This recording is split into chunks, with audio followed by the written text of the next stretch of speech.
Assalamualaikum warahmatullahi wabarakatuh.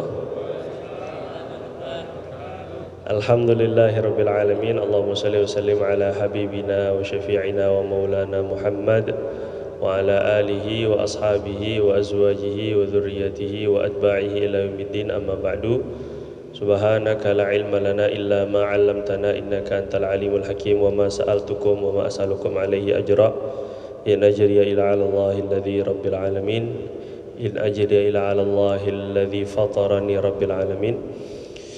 Amma ba'du. Alhamdulillah, syukur kehadirat Allah Subhanahu wa taala yang mengumpulkan kita, memberikan kesempatan iman dan Islam sehat walafiat, sehingga Allah Subhanahu wa taala kumpulkan kita pada pagi hari ini. Wa amma bi ni'mati rabbika fahaddits. Nikmat Allah itu senantiasa harus diceritakan, karena menceritakan sesuatu itu berarti membahagiakan sesuatu. Ketika nikmat Allah diceritakan, maka kita bahagia dengan nikmat Allah. Allah Subhanahu wa taala akan tambahkan nikmat-nikmat itu. Nabi SAW katakan, innallaha idza an'ama 'alal 'abdi yuhibbu an yara atharahu minhu atharaha minhu, atau kama qala Nabi SAW. Allah itu senang sekali apabila memberi nikmat kepada seorang hamba. Allah senang agar hamba itu memperlihatkan kesan nikmat tersebut. Ada bedanya nggak saya kasih nikmat sama saya nggak kasih nikmat? Ketika saya kasih nikmat, ada pengaruhnya nggak dengan nikmat yang saya berikan? Nah, bentuk kita memperlihatkan pengaruh nikmat Allah Subhanahu wa taala adalah menggunakan nikmat Allah itu untuk ibadah. Dulu ada ulama besar namanya Syekh Mutawalli Asy-Sya'rawi. Beliau kalau tahajud itu sengaja beli sejadah tebel banget, tebel sekali, sejadah bagus dan mahal, dipakai khusus untuk tahajud. Maka kalau ditanya beliau ini kenapa kok pakai sejadah itu yang mahal-mahal untuk sholat tahajud, jadi beliau bilang karena berlandasan dengan hadis tadi. Allah itu senang apabila Allah memberikan nikmat. Allah senang untuk melihat apa pengaruh nikmat yang sudah Allah berikan kepada hambanya. Jadi saya ingin memperlihatkan ini nikmat yang Allah sudah kasih, yaitu nikmat bisa berdiri di hadapan Allah, nikmat bisa tahajud, nikmat bisa bangun malam, nikmat bisa berkomunikasi dengan Allah, nikmat pakaian dan segalanya. Saya ingin memperlihatkan apa perbedaan yang sudah Allah Subhanahu wa taala berikan atas nikmat yang telah Dia berikan. Ini bentuk kita nikmat syukur kehadirat Allah Subhanahu wa taala. Ini kita gunakan waktu ini untuk ibadah. Kita gunakan waktu ini untuk ngaji, dan ngaji ini ibadah, Pak. Ibadah yang paling enak. Nggak ngapa-ngapain, tadi kan suruhnya nyatet, ini sekarang mah orang malas nyatet, akhirnya direkam. Jadi begini jadinya. Ataupun juga sekarang kalau ustadznya bikin begitulah lebih kurang ya, tulisan gitu ya, ini nggak usah dicatat, tinggal dipoto doang sama jamaahnya itu. Ataupun juga nikmat taklim ini luar biasa, karena duduknya saja la antagdua, ini semoga kita masuk dalam konteks hadis ini. La antagdua fata'allama baba minal ilmi khairul laka min antusalliya al-faraqah. Nabi katakan, ya Abu Dzar, kamu pergi pagi-pagi. Jadi ngaji itu pagi-pagi. Kata Nabi SAW, la antagdua fata'allama baba minal ilmi, kamu pergi pagi-pagi belajar menuntut satu bab ilmu, itu lebih baik, lebih besar pahalanya dari 1000 rakaat pagi-pagi. Jadinya Nabi SAW doa, Allahumma barik li ummati fi bukuriha, ya Allah berkahi umatku pada pagi hari mereka. Maka ulama ini berlomba-lomba untuk ngaji itu pagi-pagi. Allah karim, semoga Allah SWT berikan keberkahan kepada kita atas asbab doa Nabi SAW di pagi hari ini dan belajar kita di pagi hari. Pada pagi hari ini atau pada kesempatan kita kali ini, kita ingin melanjutkan pengajian atau ta'lim mengenai sholat. Kalau kemarin atau bulan yang lalu kita sudah belajar atau sedikit banyak mendalami mengenai praktek tata cara wudhu sesuai sunnah. Yang kita inginkan agar bagaimana ilmu itu bukan hanya sebagai dongeng, ilmu itu bukan hanya sebagai cerita, tapi ilmu itu bisa jadi amal.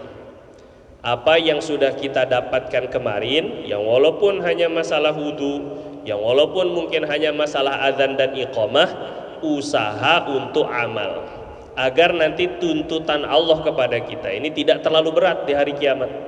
Semua yang kita dapatkan nikmat, apalagi nikmat ilmu, itu ada tuntutannya. Wa fi ma alimta wa fi ma alimta mimma amilta bihi. Kata Nabi SAW, maka orang itu nanti akan ditanya tentang 4 hal. Salah satunya adalah tentang ilmu yang sudah dipelajari, sudah sejauh mana diamalkan. Maka wudhunya kemarin sebelum ngaji sama sekarang sesudah ngaji mestinya wudhunya beda. Qul hal yastawil ladzina ya'lamuna wal ladzina la ya'lamun. Harus ada bedanya yang sudah berilmu sama tidak ada ilmunya. Kalau nggak ada bedanya, maka nggak ada bedanya orang yang ngaji dengan tidak ngaji. Maka nanti tuntutan Allah Subhanahu wa Ta'ala akan lebih besar di hari kiamat. Maka ini sekarang kita perkara sholat ini perkara yang menjadi tujuan dan maksud hidup. Sholat ini tujuan hidup kita. Sekali lagi, sholat itu adalah tujuan hidup kita. Kalau wa ma khalaqtul jinna wal insa illa liya'budun, ibadah itu menjadi tujuan kita diciptakan Allah, maka ibadah amal badan yang paling utama adalah sholat. As-salatu khairu maudhu', Nabi SAW katakan as-salatu khairu maudhu', man sya'a faman sya'a falyastaghfir wa man sya'a falyastaqil. Salat itu sebaik-baik ketetapan Allah. Salat itu sebaik-baik perkara yang diwajibkan Allah. Siapa yang mau memperbanyak silakan perbanyak, siapa yang mau sedikitkan silakan sedikit. Tapi salat ini adalah tujuan hidup kita. Sekali lagi, salat itu tujuan hidup kita. Jangan terkalahkan dengan keperluan hidup. Gara-gara nyari makan, nyari rezeki, dagang, kerja, ataupun juga dengan usaha-usaha lainnya, ninggalin sholat. Ini namanya mendahulukan keperluan hidup daripada tujuan hidup. Saat ketika seorang ini mendahulukan keperluan hidup daripada tujuan hidupnya, maka Allah Subhanahu wa Ta'ala tidak akan membantu dia dalam mendapatkan keperluan hidup. Tapi sebaliknya, jika kita memfokuskan diri untuk mendapatkan, melaksanakan tujuan hidup, maka Allah Subhanahu wa Ta'ala akan membantu kita dalam keperluan hidup yang sementara di dunia sampai di akhirat selama-lamanya. Minta maaf deh, tolong agak rapat sedikit, boleh? Iya. Agak maju sedikit, boleh? Agak lebih rapat. Kalau boleh agak lebih rapat sedikit, majuan sedikit nggak apa-apa. Nah, ini bagus, ini softnya ini. Nah ya, buat praktek nanti ya. Praktek banyak emang, semuanya praktek. Semuanya sekalian ya. Kalau semuanya sekalian, tinggal dibikin soft nanti. Jadi ini sholat ini adalah tujuan hidup kita. Saya kasih sederhana analogi. Kalau ada petani. Petani ini punya keinginan melihara sapi perah. Sapi apa? Sapi apa? Sapi perah. Kakinya turunin dikit dulu. Ya. Sapi perah itu yang dicari adalah susunya. Jadi ketika si petani ini melihara sapi untuk diambil susunya. Tujuan sapi dipelihara untuk diambil susu. Selama sapi ini menghasilkan susu, selama itu pula semua keperluan sapi diperhatikan oleh petani. Jadi si petani melihat, wah ini sapinya perlu makan. Sapi nggak perlu capek-capek nyari makan. Sama petani dicarikan rumput, ditaruh di kandangnya biar makan langsung. Oh, sapinya ini perlu kandang, dibuatlah kandang ini oleh si petani demi mendapatkan susunya sapi. Oh, ini sapinya sakit, dicarilah obatnya, vitaminnya, dokternya oleh si petani.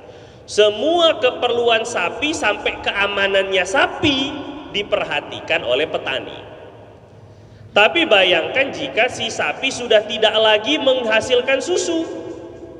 Sapi sudah tidak menghasilkan susu, diperah-perah nggak mau, dikasih vitamin juga udah nggak keluar. Maka apa yang terjadi? Diapain sapinya? Diapain sapinya? Disembelih. Cukup dengan disembelih? Tidak. Dikuliti. Setelah dikuliti, dipotong-potong. Dipotong-potong, dibakar, digoreng. Dikunyah-kunyah. Sampai akhirnya berakhir di tempat pembuangan kotoran. Buang air besar.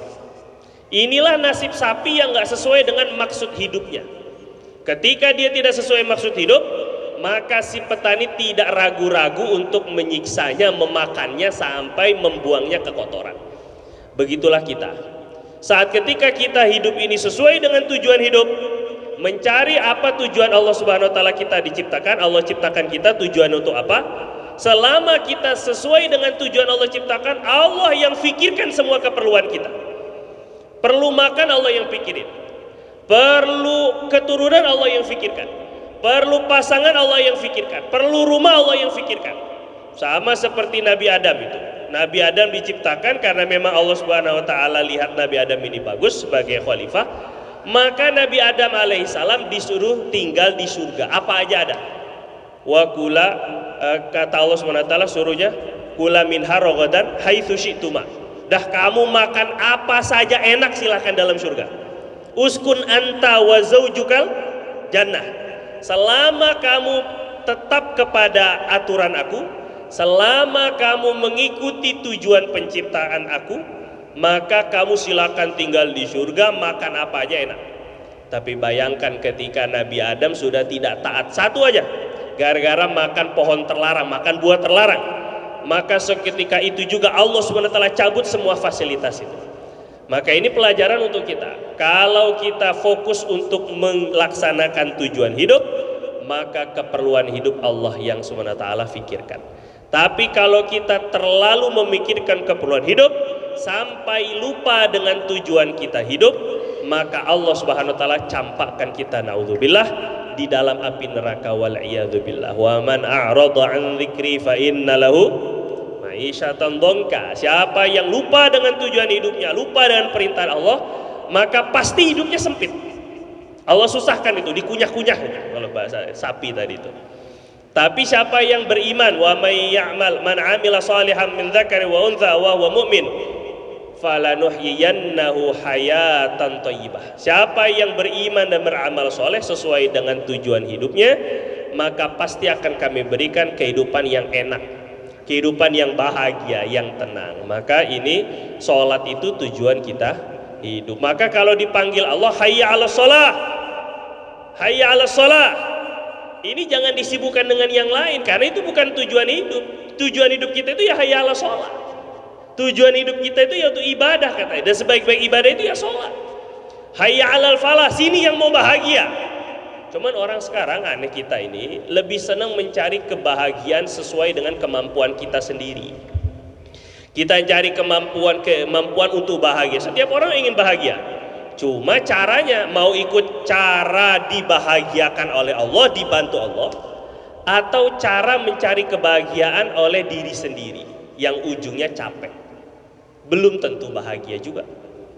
Tapi saat ketika kita ngikut caranya Allah, maka pertolongan Allah Subhanahu wa taala akan datang. Nabi SAW itu idza hazabahu amrun, karena Rasulullah SAW idza hazabahu amrun fazi'ila salah. Nabi itu kalau seandainya sudah tertimpa suatu masalah, setiap ada suatu masalah, ujian, cobaan, beliau segera sholat. Nggak ada cari lain, nggak ada. Gimana caranya untuk menjadi solusi bersama Allah? Bikin dulu musyawarah kubro ataupun juga rapat pleno. Nggak, sholat dulu. Fazi'ilah sholat. Karena sholat ini mendatangkan pertolongan Allah. Ini yang paling enak. Hidup itu ditolong Allah lebih enak daripada hidup itu memikirkan keperluan diri sendiri. Kita mikirin diri sendiri itu capek. Tapi kalau seandainya kita ngikutin Allah, maka Allah nggak perlu capek-capek. Lantas bagaimana agar sholat kita ini mendatangkan pertolongan?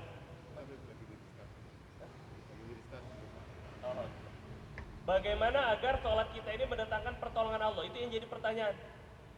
Masyayikh ulama katakan, kalau sholat kita tidak bisa mendatangkan pertolongan di dunia, padahal dunia itu remeh, panah, sementara, hina lagi di mata Allah. Di dunia aja nggak datangkan pertolongan sholat kita, maka bagaimana dengan pertolongan di akhirat nanti? Paham sih? Bagaimana sholat kita bisa menyelamatkan kita dari azab kubur? Bagaimana sholat kita bisa membantu kita menjawab pertanyaan munkar dan nakir? Bagaimana sholat kita bisa meneduhkan kita daripada panasnya padang mahsyar? Bagaimana sholat kita bisa membuat catatan amal kita dipegang dengan tangan kanan? Bagaimana sholat kita bisa menjawab soal-soal di dalam hisab? Bagaimana sholat kita bisa membantu kita menyeberang Shiratal Mustaqim? Bagaimana sholat kita bisa menempatkan diri kita bersama para nabi-nabi dan rasul? Kalau sholat kita tidak bisa menyelamatkan kita dari musibah dunia yang sementara. Dunia ini kecil di sisi Allah.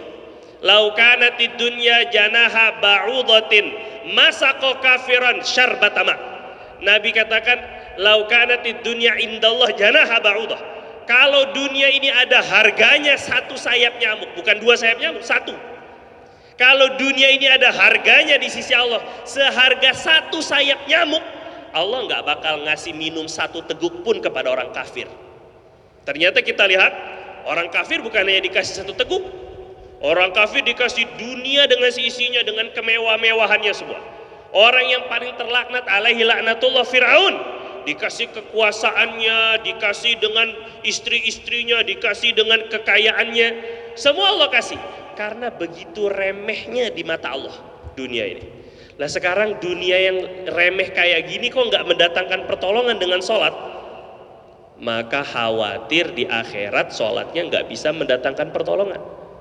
Kalau yang kecil aja nggak datang pertolongan yang kecil dunia ini, bagaimana dengan pertolongan yang besar besok di hari kiamat?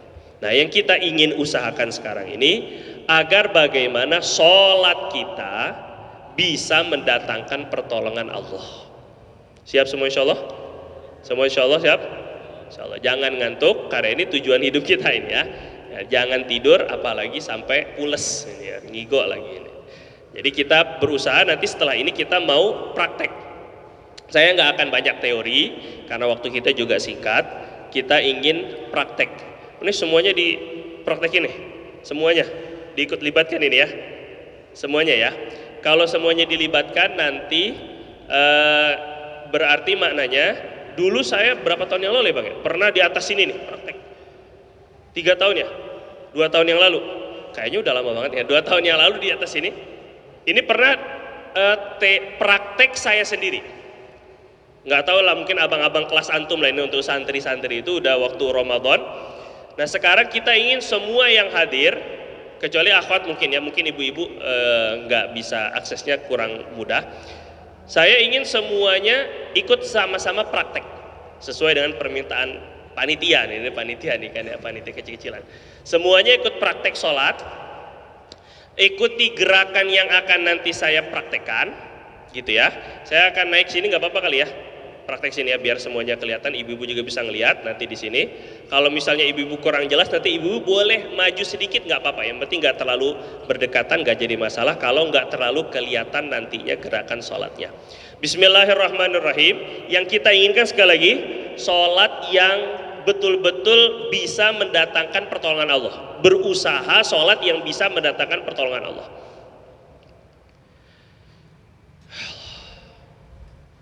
Misal kamu lagi dikasih tugas sama guru kamu, ini santri ini, untuk dapat nilai yang terbaik, maka tugas kamu harus dilaksanakan dengan cara yang terbaik. Kalau tugas kamu laksanakan dengan asal-asalan, yang penting aja ngerjain aja lah, yang penting ngerjain. Jangankan nilai yang baik, guru mungkin malah marah sama kamu. Sekali lagi nih, kamu pernah lihat 17 selalu ini jadikan saya tamsil, jadikan permisalan ya, percontohan. Pernah lihat, nak, lihat ke sini, fokus ya. Kamu saya anggap sebagai santri saya lah ya, jadi nggak jadi masalah saya tegur-tegur sedikit lah gitu ya. Soalnya saya nggak betah ngelihat orang tidur tuh ya di depan pengajian. Gini, misal, pernah lihat 17 Agustusan di Istana Merdeka? Pernah lihat? TV ya, punya TV lah, yang nggak punya TV ya alhamdulillah gitu ya. Pernah lihat?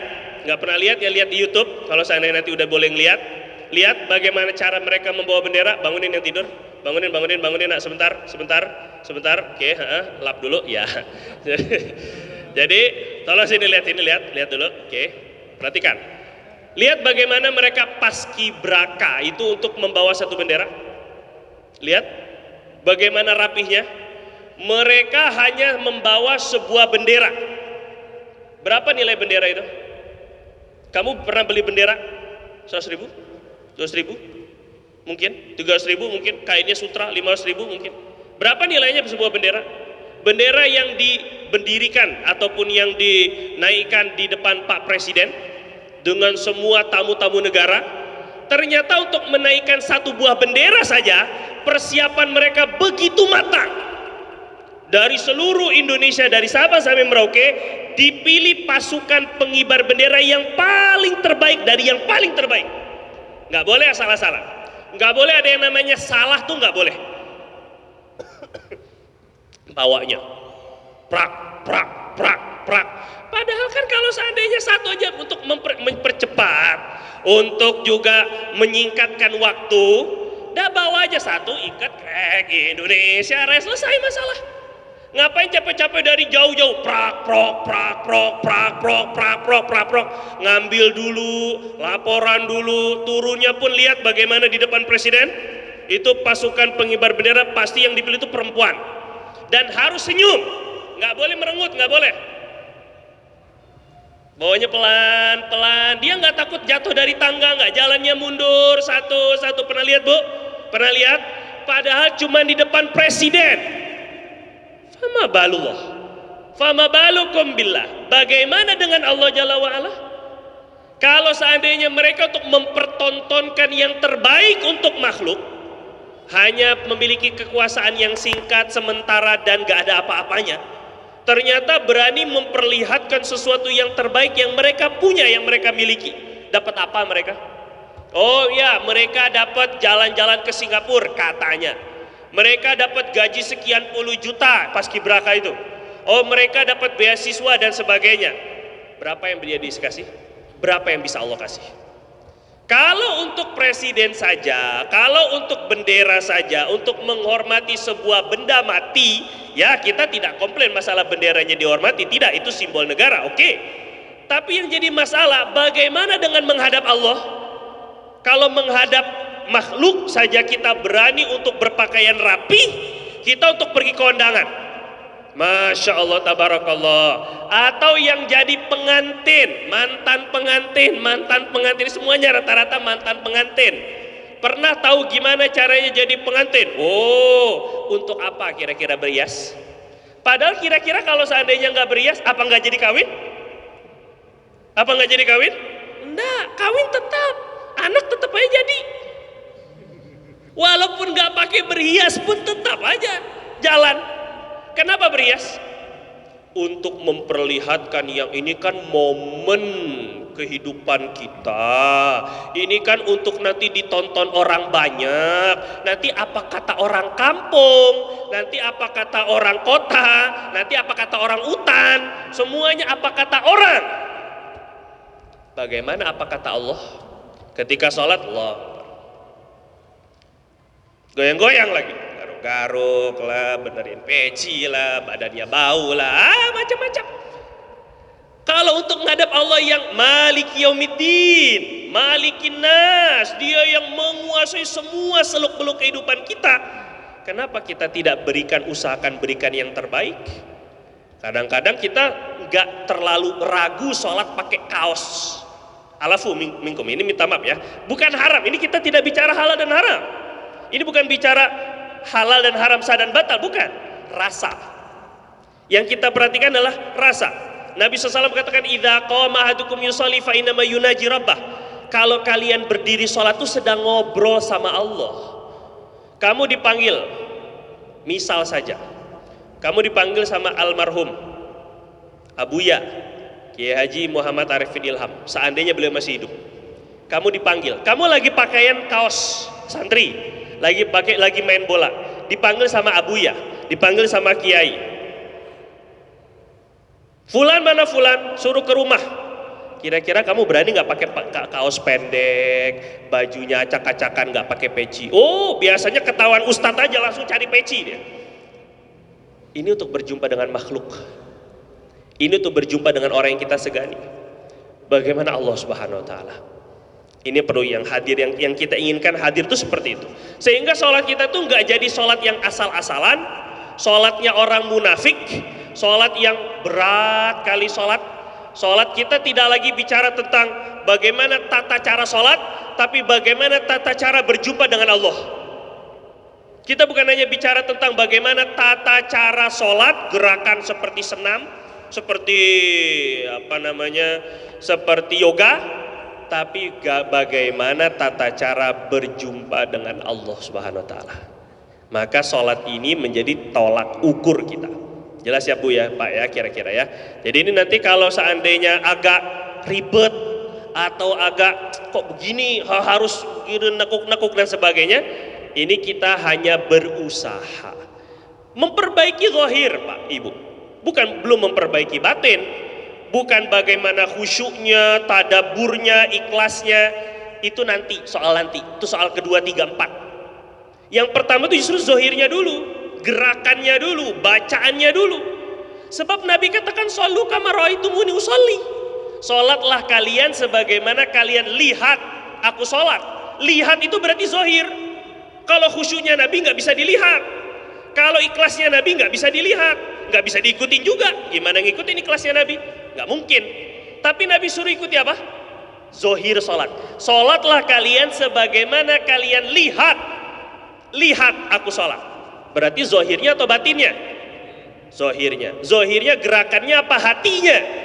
Jadi ada yang agak-agak kurang. Sholat tuh yang penting hatinya. Akhirnya nggak sholat. Hatinya doang sholat. Gini semedi. Ini kan nggak benar ya. Loh Nabi aja kok yang Nabi suruh ikut itu zahirnya sebagaimana kalian lihat aku sholat. Gerakannya tuh nggak penting, yang penting tuh khusyuknya. Justru dengan gerakan yang bagus, dengan bacaan yang benar, makin khusyuk. Sholat cepet-cepet itu ya nggak khusyuk. Sholat kelamaan sampai capek ya nggak khusyuk juga. Jelas ini ya. Makanya Nabi itu pertengahan untuk sholat bersama makmum. Ya kembali. Jadi kita nanti praktek sholat. Saya harapkan ini alhamdulillah peserta sudah agak lumayan banyak. Nanti tidak perlu ragu kalau seandainya diarahkan. Ikuti dengan prakteknya. Jadi bukan sekedar teori. Nggak hafal teorinya nggak apa-apa. Yang penting prakteknya setelah ini sholatnya ada bedanya. Sholat kemarin, sholat tadi subuh, sama sholat nanti zuhur ada bedanya. Karena sudah dipisah dengan ilmu. Jelas kira-kira? Ya, bismillahirrahmanirrahim. Pertama siapkan, tunggu, cek dulu. Cek, bukan cek saldo. Cek, ada cek. Bawa, jangan bilang ketinggalan lagi ente. Bulan kemarin bilang ketinggalan, sekarang bilang ketinggalan juga. Itu jalan di mana? Tinggalan di warung. Bawa siwak? Nggak bawa. Bang, ntar jualan siwak aja bang, di depan bang buka stand siwak aja sono ini kan. Ini siwak. Ini nanti ibu-ibu nggak apa-apa juga pakai siwak, bagus ini. Ibu-ibu juga pakai siwak, jangan malu ya. Ini siwak bukan hanya laki atau perempuan, enggak. Ini siwak semua orang, laki, perempuan, dewasa, kecil semuanya sunnah pakai siwak. Dalam riwayat Muslim, sahih, Nabi katakan laula an asyqa ala ummati la amartum bisiwak inda kulli shalah. Saya mau, sebenarnya kata Nabi gini nih bahasanya ya. Sebenarnya saya ini pengen banget mewajibkan siwak, tapi takut umatku berat. Saya ingin sekali mewajibkan siwak, cuma takut umat saya merasa keberatan. Jadi Nabi itu nggak enakan sama kita itu. Maka kita nggak enak, masih enak sama Nabi ninggalin siwak. Nabi nggak enak sama kita, ya kita mesti juga segen dong sama Nabi. Jelas ya, segen kalau nggak siwakan. Segan sama Nabi ini segan.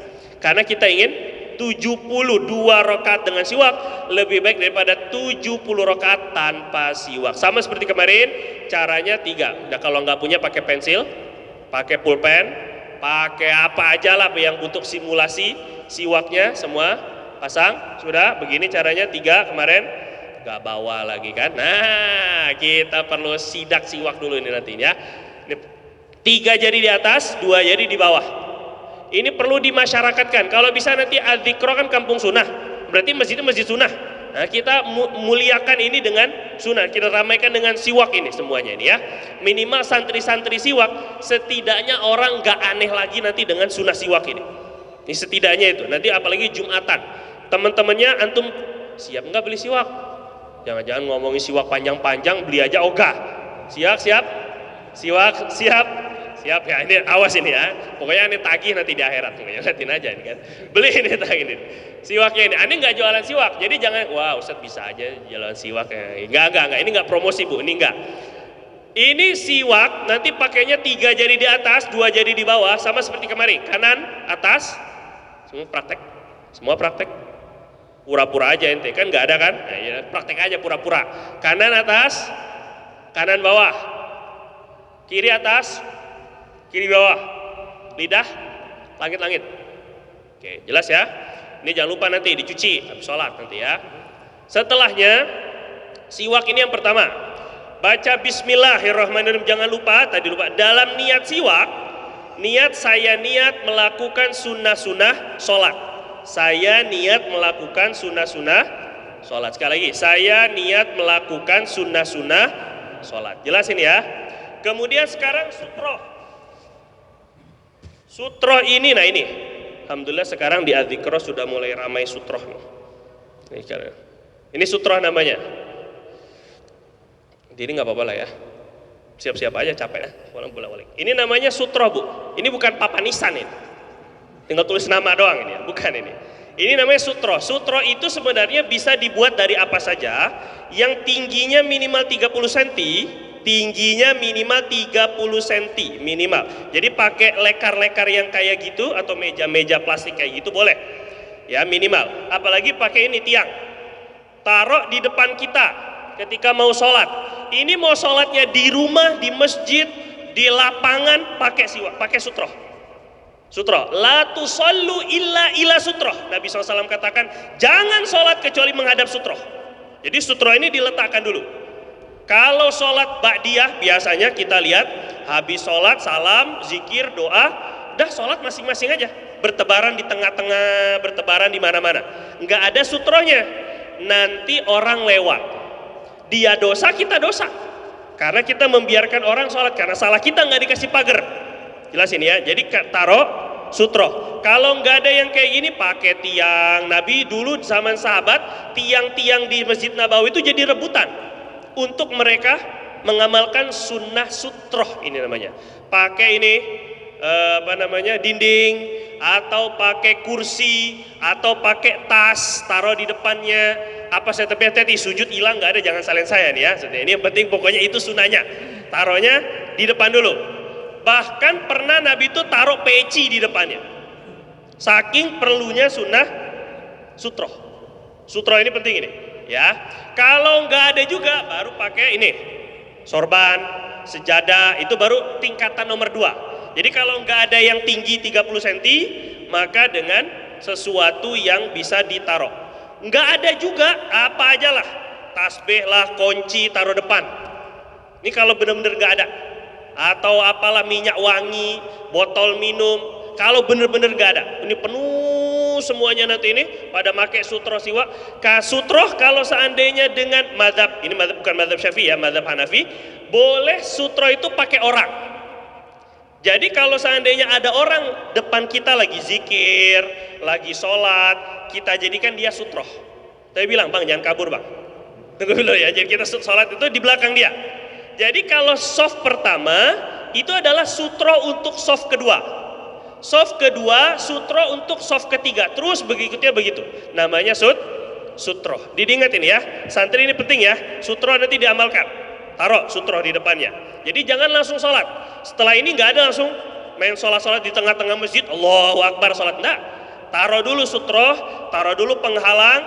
Jaraknya antara tumit sampai sutroh tidak jauh, tidak lebih jauh dari 1,5 meter. Berapa? 1,5 meter, 150 cm paling jauh. Jadi antara tumit sama sutroh kita jangan terlalu jauh. Kalau terlalu jauh, sutrohnya ini nggak dianggap. Sutrohnya nggak dianggap. Jadi dekat, 150 cm. Nanti antara soft pertama dengan soft kedua juga gitu, 150 cm paling jauh. Soft kedua dengan soft ketiga 1,5 meter paling jauh. Terus berikutnya. Jadi soft itu 1,5 cm. Jelas kira-kira ini ya? Namanya sutroh. Ini 2. Pertama siwak. Sudah tadi? Kemudian sutroh. Ibu-ibu kalau sholat di rumah pun juga taruh dulu sutra di depannya. Apa aja deh pokoknya yang tinggi 30 cm lebih kurang. Kira-kira jelas ya. Kemudian yang ketiga, soft. Ini 3S. Siwak, sutroh, soft. Yang ketiga ini soft. Soft itu lurusnya dilihat dari tumit. Perhatikan ini, masalah soft ini penting. Sebab kalau softnya makruh, perhatikan saya sebentar. Kalau softnya itu makruh, maka pahala berjamaahnya hilang. Sekali lagi, perkara yang dimakruhkan dalam sholat berjamaah, maka menghilangkan pahalanya. Pahala sholat berjamaah 27 kali lipat itu bisa hilang kalau softnya nggak benar. Contoh misalnya softnya ini kosong, bisa diisi 1 orang, terus kosong. Ini kita tidak berbicara corona tidak corona, ini awalnya ini ya, kosong. Bisa masuk 1 orang, tapi kita nggak isi. Yang belakang diem aja, yang di samping juga nggak merapat, maka sholat orang yang ada di soft tengah-tengah ini nggak dapat pahala 27 kali ganda. Bahaya ini, bahaya tuh kalau 27 juta hilang, apa nggak bahaya? Oh, baru kenal ya bahayanya ya. Kalau 27 kali ganda bahaya, mana bahayanya ya? Kalau 27 juta, 27 miliar baru bahaya. Nah, ini kan karena dunia itu besar di mata kita ini, baru kenal bahayanya.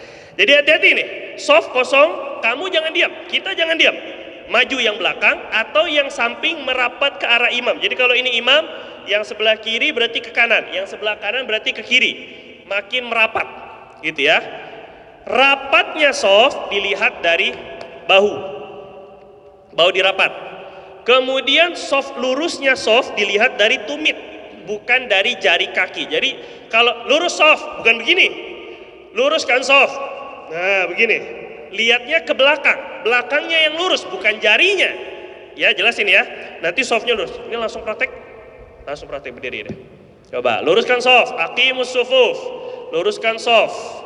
Nggak usah pakai rekam-rekaman lah bang lah, kita juga nggak, ini ada kepentingan juga. Aneh nggak mau terkenal juga. Ya.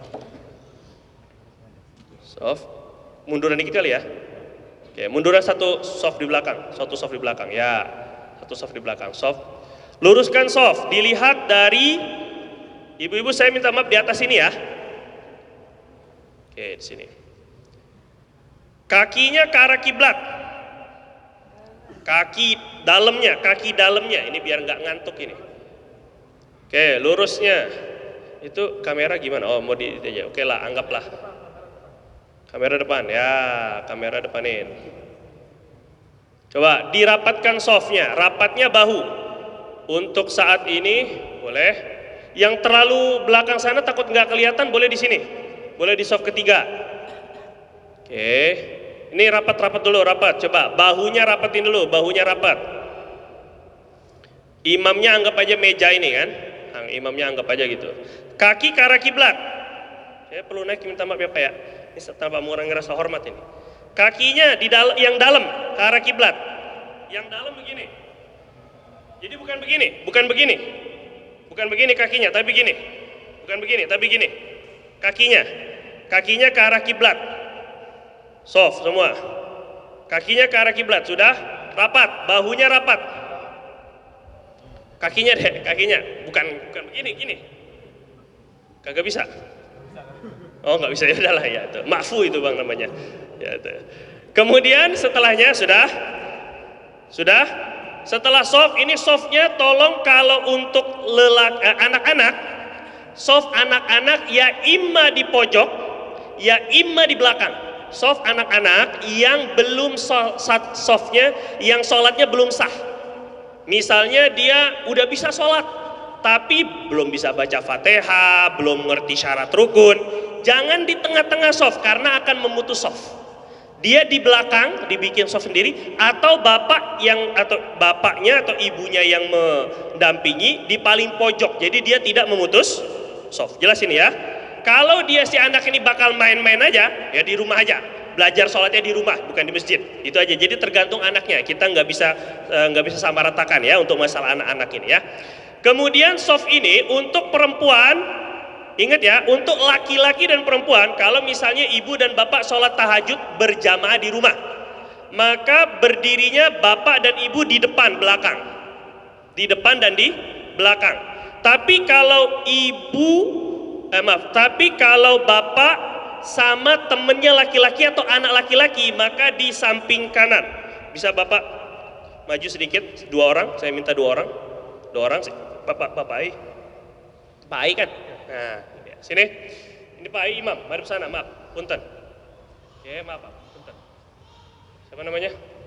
Ini kayak pesulap aja, ini ada peraganya begini. Nah gini ya, ini kalau, ingat, perhatikan.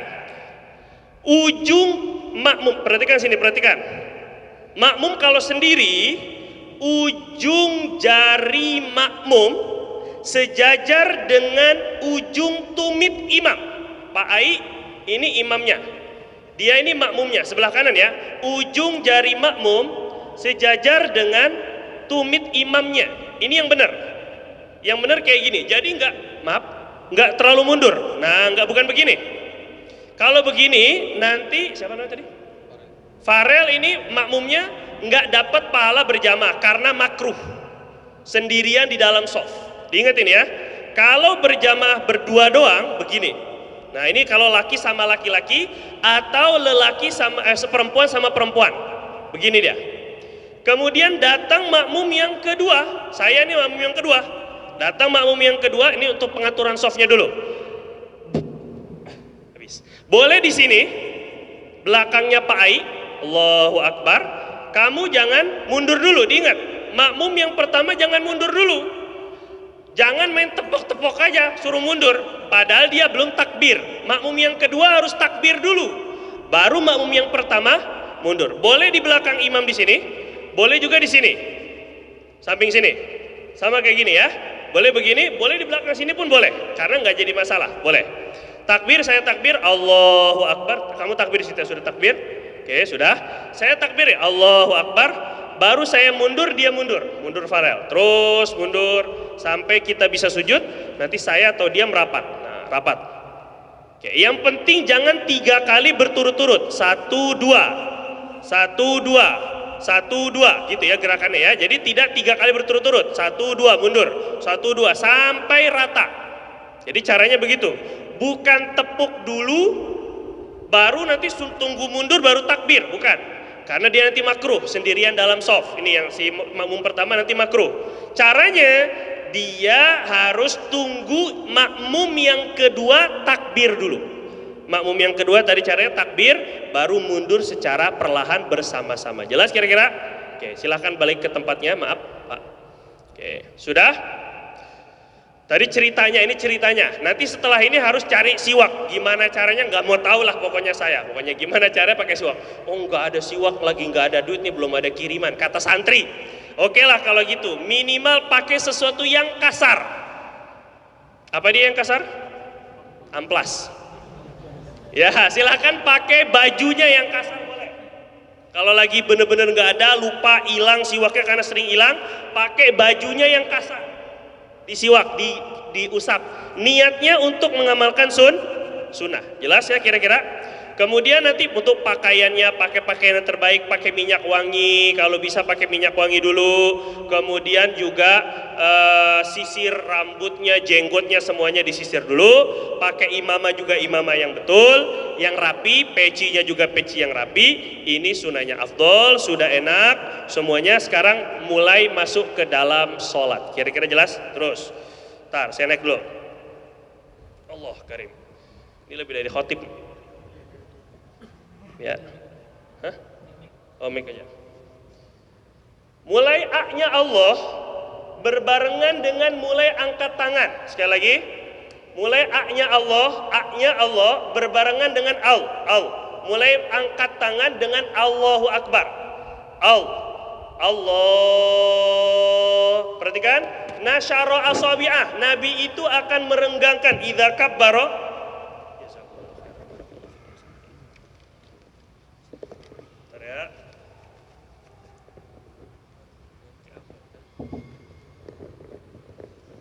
Oke. Nabi itu akan merenggangkan tangan. Jadi tangannya renggang. Ayo ikutin. Tangannya agak nggak terlalu lebar banget, nggak terlalu rapat banget. Renggangnya sederhana. Tafriqan wasaton. Arahkan ke arah kiblat sedikit. arahkan ke arah kiblat. Jari-jarinya arahkan bukan lurus ke atas, tapi ke arah kiblat. Sudah, arah kiblat, ke arah kiblat. Ini nggak ada pembantunya nih, mestinya ada pembantunya ini nggak ada. Oke lah, nggak apa-apa lah ya. Arahkan ke arah kiblat. Bukan begini, nggak usah begini-gini ente mau berubah jadi macan ini. Jadi gini ya. Arahkan ke arah kiblat sudah. Nanti angkatnya pergelangan tangan sejajar dengan bahu. Pergelangan tangan sejajar dengan bahu. Untuk ibu jari sejajar dengan cuping telinga. Ini cuping telinga ini namanya nih. Ini. Nah ini nih. Sejajar dengan cuping telinga. Oke, ulang ya. Ya, Allah. Tunggu. Sabar. Ada dulu, perhatikan dengan baik dulu. Nanti kalau anda kasih aba-aba baru ente mulai ya. Allahu Akbar. Bar habis, bar juga turun. Ketika turun, tangan kiri jadi nggak usah muter-muter begini, nggak usah. Jadi langsung aja tangan kiri ke bawah, tangan kanan di atas. Wa akhadha biyaminihi shimala. Nabi itu memegang, menggenggam. Jadi bukan semata-mata ditaruh, tapi dipegang. Gini ya, dipegang.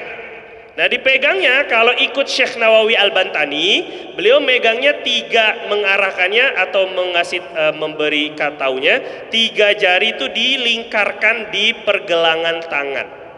Nah ini 2 jari dilepas. Oke. Letakkan antara dada dan pusar. Pusarnya mana masing-masing? Antara dada dan pusar. Allahu Akbar. Jelas?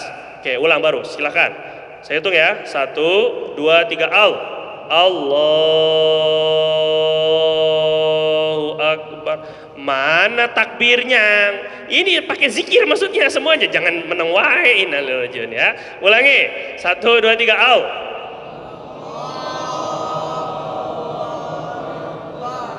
Ya, letaknya pas di pergelangan. Jangan di setengah, jangan di siku, tapi di pergelangan tangannya pas dipegang. Antara pusar dan lutut, kakinya. Masih ngantuk aja innalillahi. Kakinya ke arah kiblat. Subhanallah. Luar biasa. Jadi kakinya. Sudah? Oke. Tadi ketika takbir ikut mazhab Imam Syafi'i, waktu takbir, ingat lagi, waktu takbir niat. Saya niat sholat fardu apa? Zuhur menjadi makmum. Usolli fardhu zuhri makmuman. Usolli fardhul asri makmuman. Di dalam hati. Kira-kira jelas? Di dalam hati. Usolli fardhu ketika Allah dalam hati, usolli fardhu zuhri makmuman. Saya niat sholat fardu zuhur makmum. Ini penting sekali, kamu ini calon imam. Ya, imam itu bukan hanya mengandalkan suara. Imam bukan hanya mengandalkan penampilan, tapi harus sesuai dengan sunnah-sunnah secara fikih. Apalagi nanti dia dipertanggungjawabkan sholatnya. Ya, al imamu mu'taman. Nabi kata al imamu dhaminun wal muadzinu mu'taman. Imam itu penanggung jawab sholat makmum. Imam itu penanggung jawab sholat. Jadi kalau kamu sholatnya asal-asalan jadi imam, nanti gimana sholatnya makmum? Gak bisa kamu tanggung nanti. Pertanggungjawabannya berat nanti di hadapan Allah. Allahu Akbar. Mata ini karena sekarang kita lagi belajar. Nanti kalau sholat beneran, matanya di tempat sujud. Matanya terus melihat ke tempat sujud. Bar habis. Baca iftitah a'udhu. Iftitah dulu ya, baru a'udhu.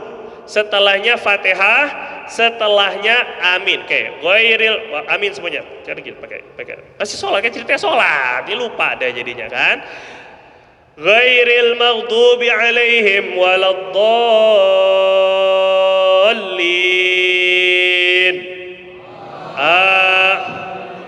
Kurang semangat ente, kurang semangat.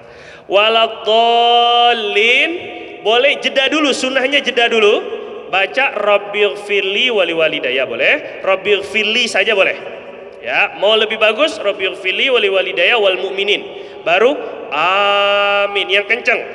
Imamnya juga baca. Jadi kamu kalau jadi imam bukan mewakilkan aminnya ke makmum, tapi juga sama-sama baca. Sekali lagi, waladdallin.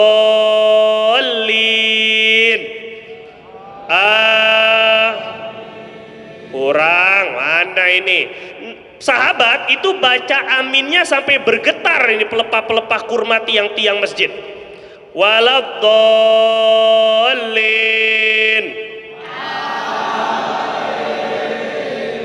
Nggak ada yang bergetar ini? Belum. Waladdallin.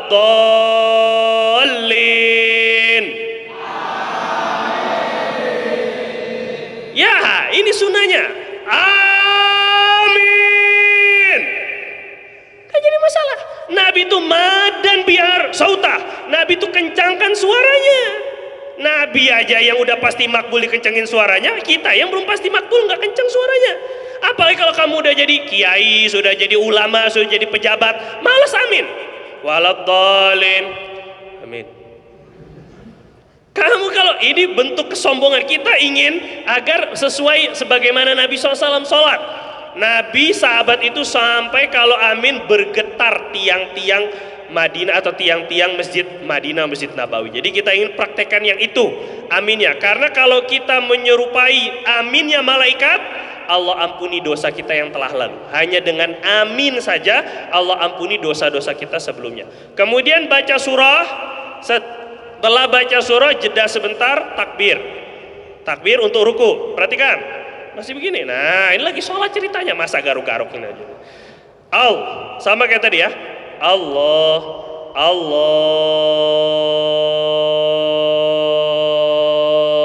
Akbar. Sudah sempurna, jadi turun dulu tangan, baru bungkuk badan sampai lurus seluruh-seluruhnya, bar habis. Sekali lagi, tangannya nanti diangkat. Jangan malas angkat tangan, ruku angkat tangan. Allahu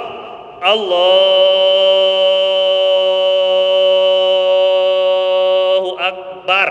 Untuk laki-laki sunnahnya ini dibuka antara pinggang sama lengan, sunnahnya dibuka.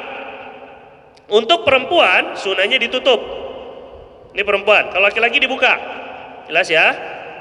Tangannya ketika ruku juga sama seperti ini, tangannya ketika ruku diletakkan di lutut, jari-jari di bawah lutut, tangannya ini lutut, tangannya gini, nah gini, jadi renggang, bukan rapat, tapi renggang tangannya. Oke, siap? Lurus semuanya, punggungnya lurus, lehernya lurus, kepalanya lurus. Siap? Satu, tunggu deh, 1, 2, 3, terus ulangi, kayak malas-malasan begitu ini. Jangan malas dong, semangat dong. Gimana sih ini kan? Ayo, orang beriman harus begitu. Ayo, ulang, tangannya. Ruku, 1, 2, 3, Allah. Terus panjangin takbirnya. Bar, lurus. Tangannya renggang sedang, nggak renggang banget, nggak rapat banget. Lurus. Ini nggak ada pembantunya nih, mesti Anda lurus-lurusin ini ya. Ustadz, minta dilurusin Ustadz, khususnya santri Ustadz. Ininya punggungnya ini lurus, nggak bungkuk, nggak kayak ontak. Coba lurusin. Bisa Ustadz? Sini, saya contohin ini. Ini nggak lurus ini namanya nih. Nah, gini.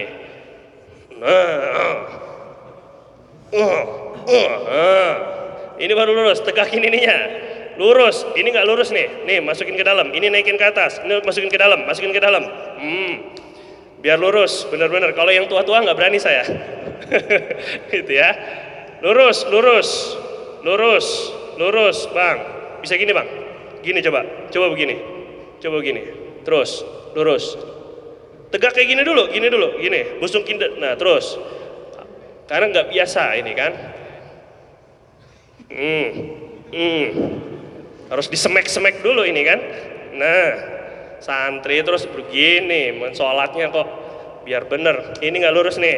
Ayo, nggak lurus nih.